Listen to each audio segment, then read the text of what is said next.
अध्यात्म विश्व विज्ञान यूट्यूब चैनल पर आप सभी मित्रों का हार्दिक स्वागत है। हमने कुछ दिनों पूर्व ये सुना था कि दिल्ली के जवाहरलाल नेहरू विश्वविद्यापीठ में कुछ छात्रों ने हमें चाहिए आज़ादी, भारत से हमें चाहिए आज़ादी और भारत तेरे टुकड़े होंगे, ऐसी घोषणाएं हुई थी। ऐसा हमने अखबारों के माध्यम से और समाज माध्यमों से सुना था। उसके अनंतर हमने ये भी सुना कि लाल किले पर कुछ लोग चढ़ गए उस गुंबद पर और किसी संप्रदाय का झंडा, तिरंगा झंडा उतारकर उस स्थान पर अपने संप्रदाय का या अपने पार्टी का झंडा फहरा दिया था। ये सुनकर सामान्यतः भारतीय व्यक्ति को, जो इस देश को अपनी पितृभू, मातृभू और परम पावन जननी जन्मभूमिश्च स्वर्गादपि गरीयसी, इस भावना से अपने देश की ओर, अपने इस मातृभूमि की ओर देखता है, ऐसे व्यक्ति को कैसा लगता होगा, इसकी कल्पना हमारे सभी प्रिय पाठक और प्रबुद्ध अभ्यासक अवश्य ही जान सकते हैं और महसूस कर सकते हैं, अनुभव कर सकते हैं। मित्रों, इन सारी घटनाओं के परिप्रेक्ष्य में हम आज दो व्यक्तित्वों की ओर देखेंगे। पहला व्यक्तित्व जो है वो एक ऐसा उत्तुंग व्यक्तिमत्व है कि जिसने अपने जीवन का लक्ष्य ही इस देश की, भारत की स्वतंत्रता को माना और इस दिशा में 1857 का स्वातंत्र्य समर और जोसेफ मैज़ीनी का जीवन चरित्र, ऐसे दो अद्भुत ग्रंथ की रचना की। उसी तरह उन्होंने अपनी कवित्व के द्वारा वैसी दिव्य और जाज्वल्य राष्ट्रभक्ति की प्रेरणा देने वाले अद्भुत गीत रचे और जो आज स्वतंत्रते भगवती और सागरा प्राण तळमळला, ऐसे इन्हें जिसे कहा जाएगा कि अनुपमेय काव्य इस देश को दिए और उस रचनाओं के माध्यम से यहाँ के युवाओं के हृदय में देश प्रेम का एक जाज्वल्य ऐसा अग्निकुंड प्रज्वलित किया, जिसमें कि वो अपने वैयक्तिक महत्वाकांक्षाओं की आहुति देकर भी इस देश के समृद्धि, भलाई और स्वतंत्रता के लिए अपना प्राणार्पण अर्पण कर दे। ऐसे श्री विनायक दामोदर सावरकर, जिन्होंने उस समय बैरिस्टर की डिग्री प्राप्त की, लेकिन उस डिग्री को इसलिए स्वीकार नहीं किया क्योंकि डिग्री स्वीकार करते समय ये प्रतिज्ञा लेनी होती थी कि हम अंग्रेज़ों के साथ एकनिष्ठ रहेंगे। ये प्रतिज्ञा लेने की यानी उन्होंने लेने से इनकार कर दिया और इसीलिए उन्होंने बैरिस्टर की पदवी का स्वीकार नहीं किया। हम तो छोटी छोटी यानी पदवियाँ लेने के लिए क्या क्या करते हैं ये सब जानते हैं। नकल करते हैं, रिश्वतखोरी करते हैं, सेटिंग करते हैं और कोचिंग लगाते हैं, क्या क्या नहीं करते, ये सब हम विदित है, हम सब भुक्तभोगी है, जानते हैं। लेकिन उसी जगह बैरिस्टर की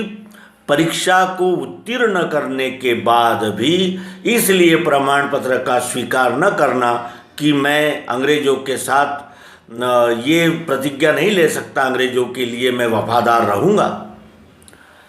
इस प्रकार का एक जाज्वल्य तेजस्वी देश प्रेम हम सबके समक्ष प्रस्तुत करने वाले बैरिस्टर विनायक दामोदर सावरकर, जिन्होंने काला पानी जैसी भीषण और भयानक सज़ा इसलिए स्वीकार की कि वो वहाँ भी रहकर वहाँ रहने वाले अंडमान के सेलुलर जेल में रहने वाले देशभक्तों को धीरज दे सकें और वहाँ से भी, वहाँ रहकर भी ये स्वातंत्र्य का समर जागता और तेजस्वी रख सके। यहाँ के युवाओं को उन्होंने वो प्रेरणा दी और अभिनव भारत ऐसी संस्था निर्माण की जिसमें मदन लाल धिंगरा और ऐसे अनेकों महान क्रांतिकारी वीरों ने जन्म लिया। चाफेकर बंधु आदि कितने नाम गिनाए, और आज भी उनका जीवन चरित्र हमें अपनी मातृभूमि के लिए सर्वस्व अर्पण करने की प्रेरणा देता है। आज हम देखते हैं कि नाचने गाने वालों को भी पद्मश्री, पद्म विभूषण और यहाँ तक कि देश का सर्वोच्च सम्मान भारत रत्न दिया जाता है। लेकिन ऐसे जाज्वल्य और अनुपमेय चरित्र रखने वाले महान वीरों का हमने कभी भी किसी भी पदवी से गौरव नहीं किया। सामान्य जनता ने उन्हें स्वातंत्र्य वीर कहा, लेकिन हमने कभी भी अधिकृत ढंग से उन्हें स्वातंत्र्य वीर तो क्या, एक स्वतंत्र सैनिक की भी मान्यता नहीं दी और उनके चरित्र के विषय में सदैव संभ्रम निर्माण करने का प्रयास किया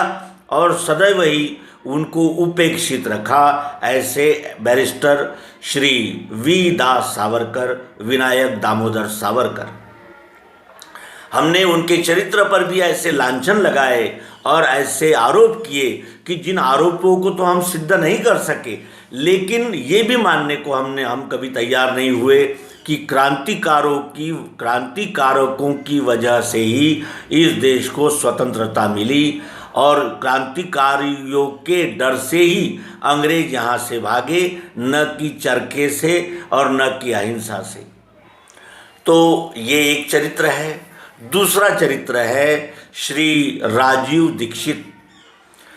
राजीव दीक्षित जी का कार्य अष्ट पहलू है, अनंत पहलू है उनके कार्य के। उन्होंने हम में स्वदेशी की भावना का जागरण किया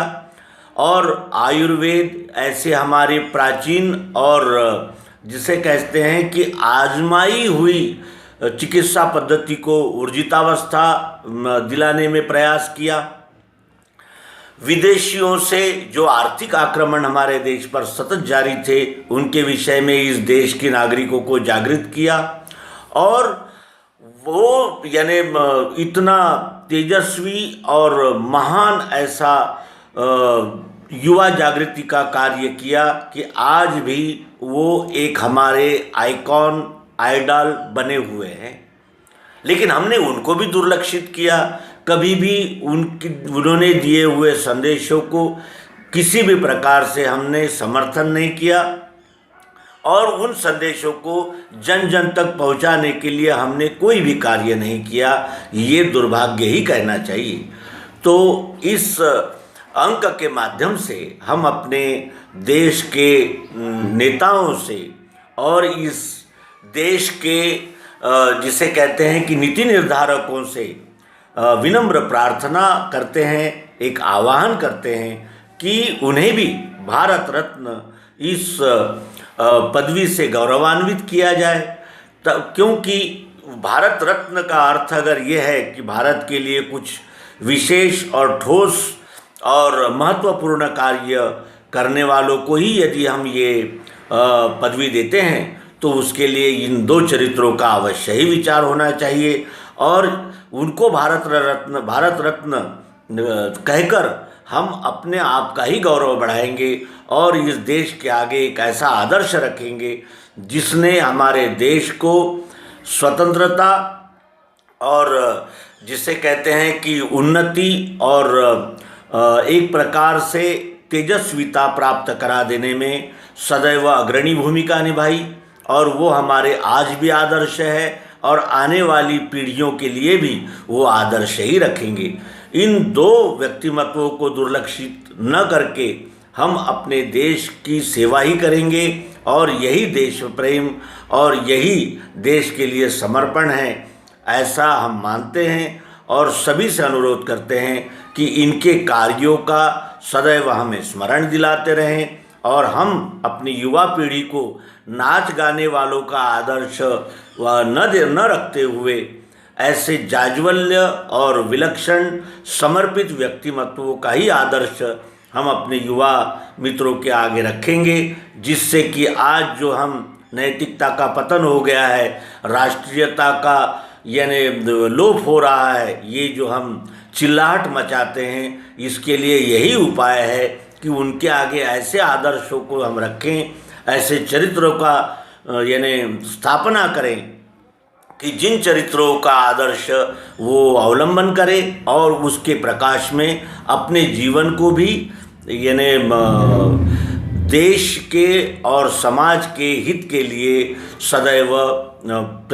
प्रस्तुत करते रहें। और ये प्रार्थना पुनश्च करते हैं कि इन दो महान व्यक्तित्वों का हम किस तरह आदर करें और इनका विचार, इनका समर्पण जनता जनार्दन के सामने सदैव रखने का प्रयास करेंगे।